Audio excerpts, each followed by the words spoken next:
For BamaCentral.com, I'm Clayton Connick here with your Monday afternoon edition of The Extra Point. I'm joined by Bama Central's Joey Blackwell.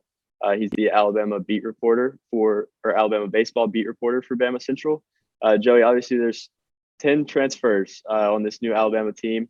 And, you've highlighted a couple already with stories on Bama Central. So talk a little bit about, replacing Sam Prater with Dominic Thomas.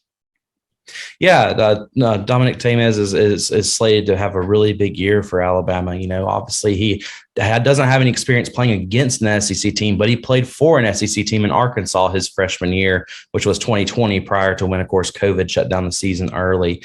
But in those 8 games, he started twice as a freshman, and batted 400 with 3 runs and a walk that year. So really brings a solid bat to the team. And then for McMillan Community College, he helped the Highlanders win the 2021 JUCO College World Series and batted .526 in 5 games. So really impressive bat, really impressive fielding. And I know Alabama fans are really going to miss Sam Prater this year just because of the leadership that he had on the team. But Dom is really going to be a solid replacement, I think.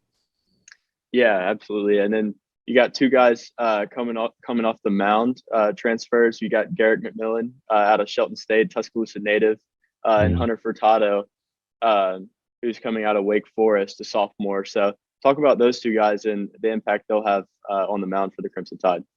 Yeah, Garrett McMillan's a local guy, from Tuscaloosa, played at Shelton State from 2020 and 2021, as much as he could, that is, of course, with COVID shortening things up. But this is a guy that's always wanted to play for Alabama, being a Tuscaloosa native, and finally he's going to get his shot after 2 years at the local community college here in Tuscaloosa. But he recorded 87 strikeouts over 74 innings with Shelton State. He had a 3-1 record across 6 starts for the Bucks in 2020 before COVID shortened the season.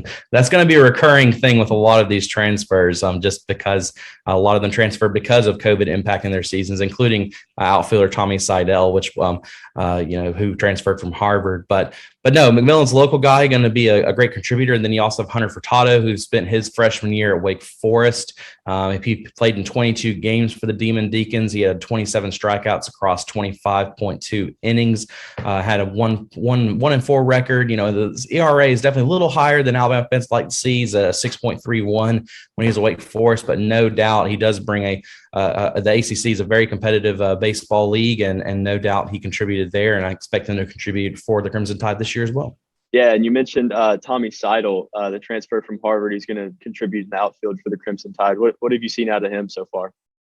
Alabama needed help in the outfield last year as far as bats are concerned, and Tommy Seidl really brings that. He batted .318 at Harvard with a 400 on-base percentage over the 6 games during that 2020 season. And this is a guy that's familiar with Tuscaloosa. Back in 2020, he and his Crimson teammates came to Alabama to play, of course, the university. And he's really looking forward to seeing how he can contribute. He's a guy that loves the program. That's why he transferred here. He's very impressed with the facilities when he came to visit a couple of years ago. And he still has 2 seasons of eligibility despite being a senior. He still has this year and, of course, an extra COVID season should he opt to use it.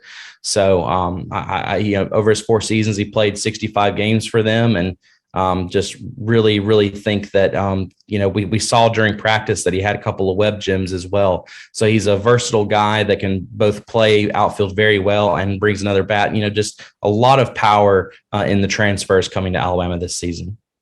Yeah, absolutely. Y'all stay tuned to BamaCentral.com for Joey's profiles of these incoming transfers. He's got 2 out right now, and there's more to come. So, Joey, thank you, and thank y'all for watching.